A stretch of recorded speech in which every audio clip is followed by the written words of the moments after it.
Hello friends, welcome to easy notes for your online study channel. आप सबके अपने YouTube channel पे आप सभी का बहुत बहुत स्वागत है। फ्रेंड्स, यहाँ पर हम लोग जो सीटेट का जो लास्ट जो क्वेश्चन पेपर आया है आपके सामने वो आपको दिखाने वाले हैं विद आंसर। जल्दी से स्टार्ट करते हैं क्योंकि सीटेट का एग्जाम आने वाला है। बहुत से कैंडिडेट कह रहे थे कि मैम कुछ क्वेश्चन पेपर सॉल्व करवा दीजिए, तो आज यहाँ पर ये क्वेश्चन पेपर आपके सामने है। स्टार्ट करते हैं पहले क्वेश्चन के साथ में। यहाँ पर देख सकते हो कब का पेपर है, 1 जनवरी 2022 का ये पेपर है। बाल विकास एवं शिक्षा शास्त्र यानी चाइल्ड डेवलपमेंट एंड पेडागोजी के क्वेश्चंस हैं। 2021 में जो जनवरी में अभी एग्जाम हुआ है 2022 का स्टार्टिंग में, ये वो क्वेश्चन पेपर आपके सामने है लेटेस्ट। क्वेश्चन नंबर 1, और जिसको भी इसका आंसर सही पता हो जल्दी से आंसर भी करना स्टार्ट करिए क्योंकि बहुत ज़रूरी है प्रैक्टिस करना। अगर आपकी प्रैक्टिस अच्छी है तो आप इसको अच्छे से सॉल्व भी कर पाओगे। आंसर करिए, टाइम स्टार्ट हो गया है अब। निम्न में से कौन सा नियम ये सुझाव देता है कि शरीर के विभिन्न अंग विकास के विभिन्न चरणों में भिन्न भिन्न दरों में विकसित होते हैं? Question number 1। जिसको भी इस क्वेश्चन का आंसर आता है जल्दी से कमेंट जरूर करिए। ऑप्शन ए, विकास एक आयामी होता है, विकास एक दिशीय होता है, विकास एक असतत प्रक्रिया है, या फिर विकास की दिशा अधोगामी एवं शीर्षगामी है। सही आंसर होगा इसका ऑप्शन नंबर डी। विकास की दिशा कैसी होती है? अधोगामी और शीर्षगामी। यहाँ पर देखिए, अगर आप क्वेश्चन को देख रहे हो तो जरूरी है, क्योंकि अब आप जान रहे हो कंप्यूटर बेस्ड एग्जाम होने लगा है, तो एक्सप्लेनेशन आपको जरूर पढ़ना है क्योंकि वहां से मिलता जुलता क्वेश्चन आपके इस बार वाला जो एग्जाम होगा उसमें जरूर आएगा। ध्यान रखिए, यहाँ पर पूरी चीज पढ़िए साथ साथ। विकास की दिशा कैसी होती है? अधोगामी और शीर्षगामी। विकास का क्रम या विकास का दिशा सिद्धांत भी इसे कहा गया है। बालकों की जन्म पूर्व जीवन में होने वाली शारीरिक वृद्धि कैसी होती है? Head to foot. जैसे कि कहा जाता है जनरली कि जो भी काम होता है सबसे पहले ब्रेन से होता है, तो यहाँ पर भी इसी चीज को पहले माना गया है, यानी हेड टू फुट। यानी सबसे पहले जो प्रक्रिया होती है वो होती है आपके मस्तिष्क क्षेत्र में यानी हेड रीजन में, फिर थर्ड क्षेत्र में यानी ट्रंक रीजन, फिर लेग रीजन में। ठीक है, इस तरीके से पूरा क्रम चलता है और इसी प्रकार से सामीप्यता की प्रवृत्ति यानी प्रॉक्सिमोडिस्टल टेंडेंसी के अनुसार पहले केंद्र में स्थित अंगों की रचना और नियंत्रण होता है, फिर केंद्र से दूर स्थित अंगों की रचना व नियंत्रण होता है। और यही कारण है कि बालक पहले हाथ और पैर की मांसपेशियों पर नियंत्रण करना सीखता है और बाद में उंगलियों के संचालन में निपुण हो जाता है। तो यहाँ पर आप देख सकते हो विकास की क्रिया किस तरीके की होती है। दिशा जो होती है अधोगामी और शीर्षगामी होती है। दूसरी चीज, इसे दिशा का सिद्धांत भी कहा गया है। हेड टू फूड का यहाँ पर अनुसरण किया जाता है शारीरिक वृद्धि के लिए। क्वेश्चन नंबर 2, आंसर करिए इस क्वेश्चन का। इनमें से कौन सा सही है? टाइम स्टार्ट अब। निम्नलिखित में कौन सा कथन सही है? Which of the following statement is correct? Option A, बच्चों का विकास एक सामाजिक सांस्कृतिक परिप्रेक्ष्य में होता है। बचपन वह अवधि है जिसे 10 भिन्न अवस्थाओं में बांटा जा सकता है। बच्चों की सोच सामाजिक अंतःक्रिया से प्रभावित नहीं होती है और बच्चों का विकास केवल आनुवंशिकता पर आधारित होता है। चलिए देखते हैं इस क्वेश्चन का सही आंसर। इस क्वेश्चन का जो सही आंसर है वो है ऑप्शन नंबर 1। इसमें से कौन सा सही है? ऑप्शन नंबर 1 यानी बच्चों का विकास एक सामाजिक सांस्कृतिक परिप्रेक्ष्य में होता है। ये बात बिल्कुल सही है। इसमें क्या क्या चीजें आती हैं सामाजिक सांस्कृतिक में? जहां पर बालक के विकास को प्रभावित किया जाता है उच्च सामाजिक आर्थिक स्तर जहां पर होता है भौतिक सुविधाएं, जैसे कि आपका घर से लेकर के स्कूल तक का जो पूरा कार्यक्रम है वो किस में आएगा? आपका सामाजिक क्षेत्र में आएगा, सांस्कृतिक क्षेत्र में आएगा। सामाजिक संदर्भ क्या? जो समाज से जुड़ा हुआ हो, जैसे पास पड़ोस में जो बालक है वो रहता है, उनके साथ खेलता है। धार्मिक संस्थाएं, जैसे मान लीजिए आप मंदिर जाते हैं या जो भी आपका धार्मिक स्थल है वहां पर जाते हैं, तो वो धार्मिक संस्थाएं हो गई। उसके बाद बालक सांस्कृतिक परिवेश भी बालक के विकास पर विशेष प्रभाव डालता है। बालक जिस समाज में रहता है उसका सांस्कृतिक स्वरूप कैसा है, इस बात का बालक के व्यवहार, आचार व्यवहार, व्यक्तित्व और विकास पर भी गहरा प्रभाव पड़ता है। तो यहाँ सही answer option number 1। Question number 3 answer करना शुरू करिए अब। जनवरी 2022 में पूछा गया आपका सीडीपी का क्वेश्चन।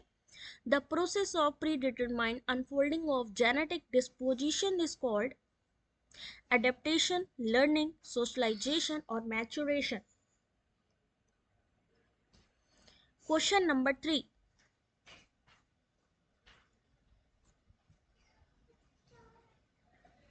अब देखते हैं इस क्वेश्चन का सही आंसर। क्वेश्चन नंबर 3 सही आंसर है परिपक्वता। आनुवांशिक विन्यास के पूर्व निर्धारित रूप से प्रकट होने की प्रक्रिया कहलाती है मैच्योरेशन या परिपक्वता। परिपक्वता यानी मैच्योरिटी का अर्थ है कि शरीर के स्वाभाविक विकास से आयु और बुद्धि के साथ साथ जब बालक अंग प्रत्यंग का विकास होता है, और केवल शारीरिक विकास ही नहीं बल्कि मानसिक विकास भी हो, यानी जितने साल का बंदा है यानी जो व्यक्ति है जो बालक है उसी हिसाब से उसका मानसिक विकास होना भी परिपक्वता में ही आता है, यानी वो मेच्योर हो रहा है धीरे धीरे। जैसे कि जब बालक की मांसपेशियां हड्डियां चल पाने की आवश्यकता के अनुसार परिपक्व होती हैं तो वह पैरों के बल में चलने में समर्थ हो पाता है। इसी प्रकार परिपक्वता अभिवृद्धि एवं विकास की गति को प्रदान करती है। क्वेश्चन नंबर 4 आंसर करिए इस क्वेश्चन का। आपके सामने स्क्रीन पे ये रहा क्वेश्चन।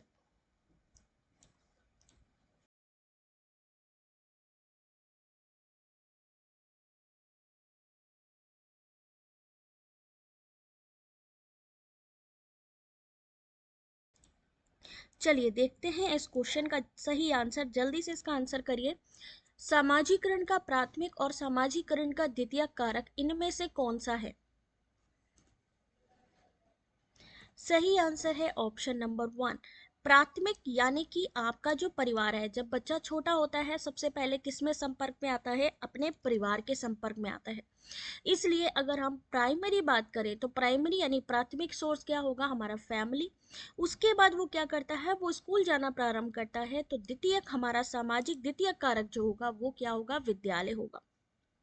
सामाजिकरण एक ऐसी प्रक्रिया है जो नवजात शिशु को सामाजिक प्राणी बनाती है। सामाजिकरण से न केवल मानव जीवन अखंड और सतत रहता है बल्कि उसमें गुणों का भी विकास होता है। ठीक है, तो ये काफी चीजें इसी से संबंधित है, लेकिन इस चीज का ध्यान रखिए कि सबसे पहले क्या करता है? स्कूल जाना प्रारंभ करता सबसे पहले क्या करता है? अपने परिवार, अपने भाई बहन, अपने माता पिता के साथ रहता है, जहां पर वो सामाजिक गुण सीखता है, और उसके बाद वो स्कूल जाता है जहां पर और आगे आगे वो चीजों को, नियमों को, कायदे कानून को सीखना शुरू करता है। इसलिए विद्यालय सामाजिकरण का द्वितीयक कारक है। क्वेश्चन नंबर 5 कमेंट करें इस क्वेश्चन का क्या होगा सही answer. According to Lawrence Kohlberg, what is the primary basis for 7 to 8-year-old children's moral decision? यानी लॉरेंस कोलबर्ग के अनुसार 7-8 वर्षीय बच्चों में नैतिक निर्णय लेने का जो आधार है वो क्या है?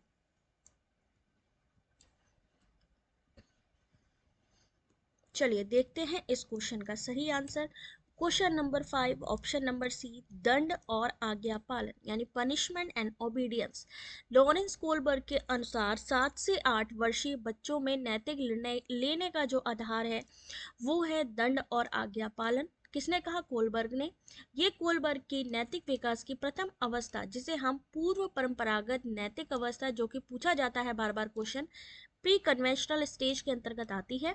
इसमें 4 से 10 साल तक के बालक आते हैं। दंड और आज्ञा पालन क्या है? कोलबर्ग के नैतिक विकास की पूर्व परंपरागत नैतिक अवस्था का प्रथम चरण है, और इस अवस्था में बालक के निर्णय लेने का आधार बाह्य कारकों पर निर्धारित होता है, और इस अवस्था में छात्र सही और गलत का चयन, दंड पाने का भय और पुरस्कार पाने की लालसा रखते हैं। क्वेश्चन नंबर 6 आपके सामने। आंसर करिए, टाइम स्टार्ट हो रहा है अब।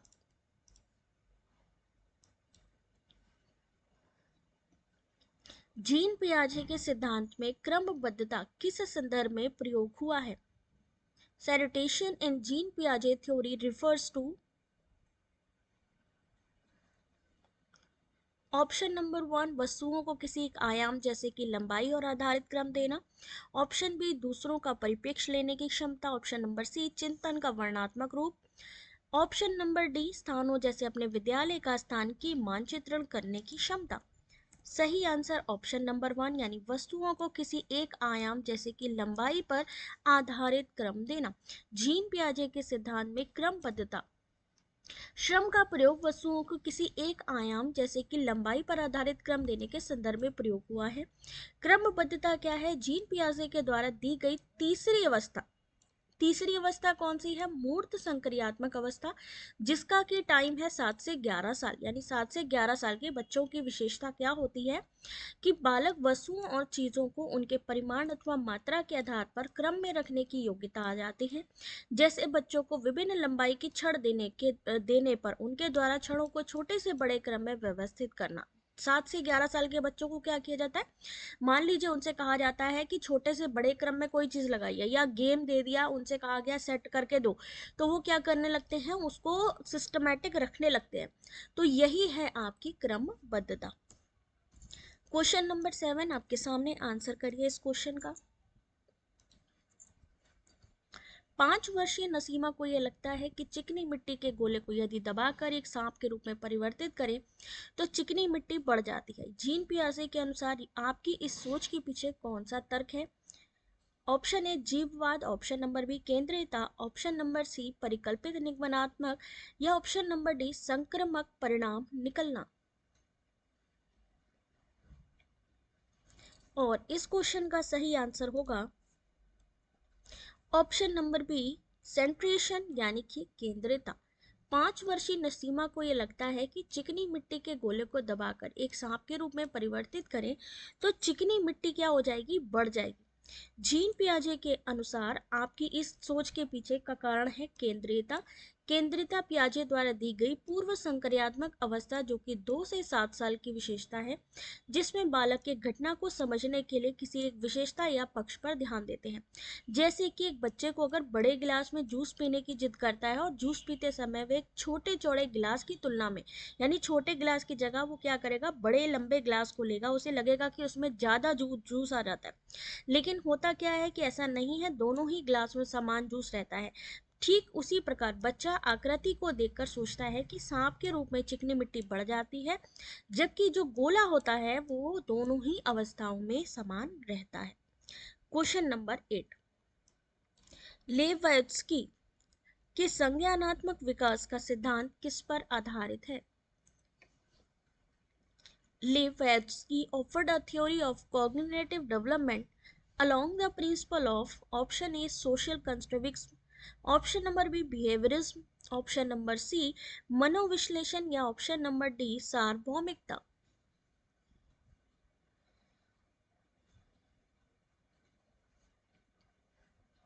और जो भी हमारे साथ नए जुड़ रहे हैं उनसे रिक्वेस्ट है कि जल्दी से वीडियो को लाइक और चैनल को सब्सक्राइब कर लीजिए, जिससे कि और आपको वीडियो इस तरीके के अवेलेबल हो सके। क्वेश्चन नंबर 8 सही आंसर है ऑप्शन नंबर 1 सामाजिक संरचना, सोशल कंट्रविज्म। लेवाइस्की के संज्ञानात्मक विकास का सिद्धांत सामाजिक संरचना पर आधारित है, जिसमें अधिगमकर्ता अपने सामाजिक परिवेश अन्वेषण से समझ को विकसित करता है। ठीक है। क्वेश्चन नंबर 9, ये पीडीएफ भी आप सबको मैं प्रोवाइड करूंगी, आपको वेबसाइट का मैं लिंक प्रोवाइड करूंगी अभी इस वीडियो के डिस्क्रिप्शन में, जहां से आप ये क्वेश्चन ही नहीं बल्कि इसका एक्सप्लेनेशन की ये जो पूरी पीडीएफ आप स्क्रीन पे देख रहे हो ये आपको मिल जाएगी। लेकिन उसके लिए आपको क्या करना है? आपको वीडियो को लाइक शेयर एंड सब्सक्राइब करना है। जितना ज़्यादा से ज़्यादा हो सके सब्सक्राइब करवाइए और शेयर करिए वीडियो को, और ये पीडीएफ आप लोग फ्री में डाउनलोड कर सकते हो। लेवाइट्स्की ने बच्चे के स्वयं से संवाद करने की क्रिया के लिए किस शब्द का प्रयोग किया है? क्वेश्चन नंबर 9, और देखते हैं इसका सही answer option number 1 private speech यानी कि निजी संवाद। लेवाइट्स्की ने बच्चे के स्वयं से संवाद यानी खुद से जब वो संवाद करता है तो वो कैसा संवाद होता है? निजी यानी private speech.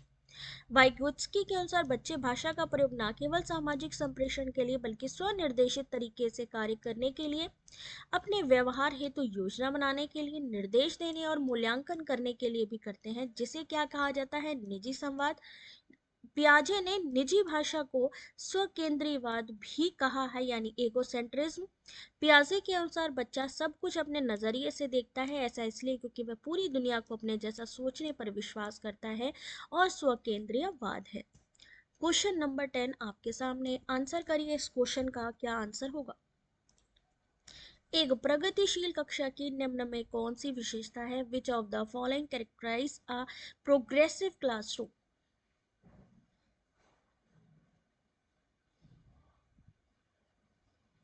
Option A focus on drill and practice, option number B ability based fix segregation, option C collaborative learning, option number D use of rewards and punishment. चलिए देखते हैं क्वेश्चन नंबर 10 का सही आंसर क्या होगा। Option number C collaborative learning. प्रगतिशील कक्षा में की विशेषता क्या होती है? यहाँ पे सहयोगितापूर्ण अधिगम। एक प्रगतिशील कक्षा की विशेषता है सहयोगितापूर्ण अधिगम, जिसकी अवधारणा जो थी किसने दी थी? जॉन डीवी ने दी थी। करके सीखने को वो मानते थे। प्रगतिशील शिक्षा में जरूरी है करके सीखना, इसलिए छात्रों को अपने वातावरण के साथ अनुकूलन और अधिगम के लिए अंतःक्रिया करनी चाहिए। प्रगतिशील शिक्षा हर बच्चे की क्षमता में विश्वास करती है। तो यहाँ पर करके सीखना, अगर आपसे कई बार ये भी क्वेश्चन आता है किसके द्वारा दिया गया, तो जॉन डीवी के द्वारा दिया गया। जबकि ड्रिल और अभ्यास पर जोर देना, योग्यता आधारित स्थायी अलगाव, पुरस्कार दंड का प्रयोग प्रगतिशील कक्षा की विशेषता नहीं है। क्वेश्चन नंबर 11 आपके सामने, आंसर करिए। एक बच्चे में दूसरों की नियत और इच्छाओं को समझने की योग्यता है। यह बुद्धि के किस स्वरूप को दर्शाती है? ऑप्शन नंबर 1 स्थानिकीय संबंध बुद्धि, ऑप्शन नंबर बी अंतरवैयक्तिक बुद्धि, ऑप्शन सी अंतःवैयक्तिक बुद्धि, या ऑप्शन नंबर डी प्राकृतिक बुद्धि।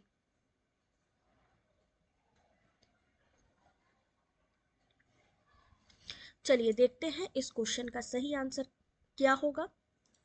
इस क्वेश्चन का जो सही आंसर है वो है option number B interpersonal intelligence. एक बच्चे में दूसरों की नियत और इच्छाओं को समझने की योग्यता अंतरवैयक्तिक बुद्धि को दर्शाती है। अंतरवैयक्तिक बुद्धि, जिसे हम इंटरपर्सनल इंटेलिजेंस कहते हैं, हॉवर्ड गार्डनर की 9 बहुबुद्धि सिद्धांत में से एक है। ये इस बात को दर्शाती है कि एक व्यक्ति दूसरों को समझने और व्यवहार करने में कितने कुशल होते हैं, जैसे राजनेता, शिक्षक, चिकित्सक और सेल्समैन। क्वेश्चन नंबर 12 आपकी एनईपी 2020 इसमें भी बहुत इंपॉर्टेंट है, तो आंसर करिए इस क्वेश्चन का। विच of the following statement is proposed in national education policy 2020?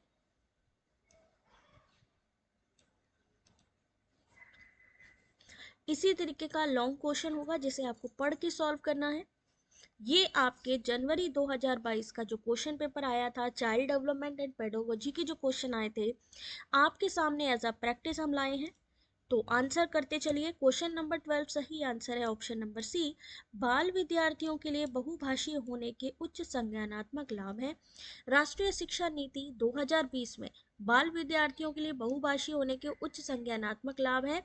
उसके अलावा एनसीएफ 2005 बहुभाषीयता को एक संसाधन मानती है, जिसमें बच्चा बहुत सी भाषाओं को का ज्ञान अपने सहपाठियों से भी सीख सकता है।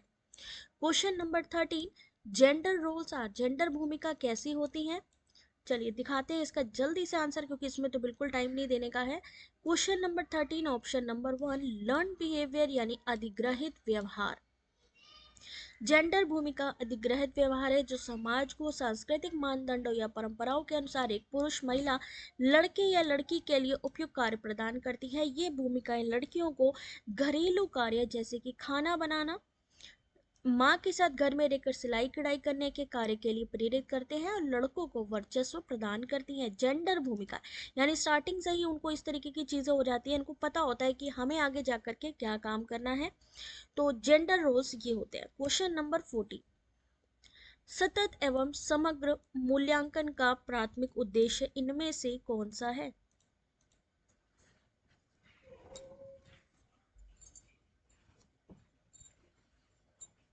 The primary goal of continuous and comprehensive evaluation is,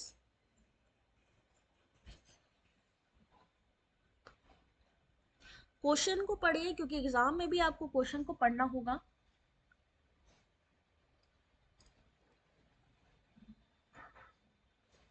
चलिए देखते हैं इस क्वेश्चन का सही आंसर। ऑप्शन नंबर बी, छात्रों की समझ को आंकना और पाठ्यक्रम तथा शिक्षा शास्त्र को इसके अनुसार रूपांतरित करना। सतत एवं समग्र मूल्यांकन का जो प्राथमिक उद्देश्य है वो है option number B, to assess children understanding and modify the curriculum and pedagogy for students. Question number 15 आपके सामने और बताइए इस क्वेश्चन का क्या आंसर सही होगा।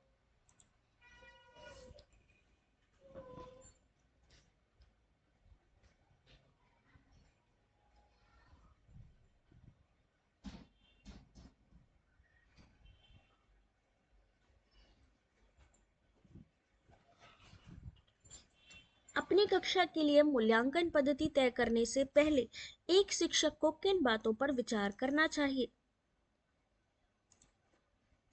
चलिए देखिए इसका सही आंसर। यहाँ जो एनटीए है उनने क्या किया है, समान अंक दिए हैं। यहाँ पर जो कंडक्ट कराया जा रहा है सीबीएसई के द्वारा ये जो एग्जाम, इसमें ये वाले क्वेश्चन को ड्रॉप किया गया था। अब क्या ऑप्शन दिया गया था वो तो एग्जैक्टली क्वेश्चन पेपर में है, बट यहाँ पर जो उसका सही सॉल्यूशन है वो बता देते हैं। अपनी कक्षा के लिए मूल्यांकन पद्धति तय करने से पहले एक शिक्षक को निम्न बातों पर विचार करना चाहिए कि उनसे क्या सीखने की उम्मीद की जा रही है, जानना चाहिए कि अपनी पढ़ाई में किस स्तर पर है, समझना चाहिए कि वे किस प्रकार प्रगति कर सकते हैं और जानना चाहिए कि कब उन्होंने लक्ष्य और अपेक्षित परिणाम हासिल कर लिए हैं। ठीक है, क्वेश्चन नंबर 15 को ड्रॉप किया गया था। सही आंसर आपके एक्सप्लेनेशन में है, एक बार पढ़ लीजिए। Question number 16, inclusive education.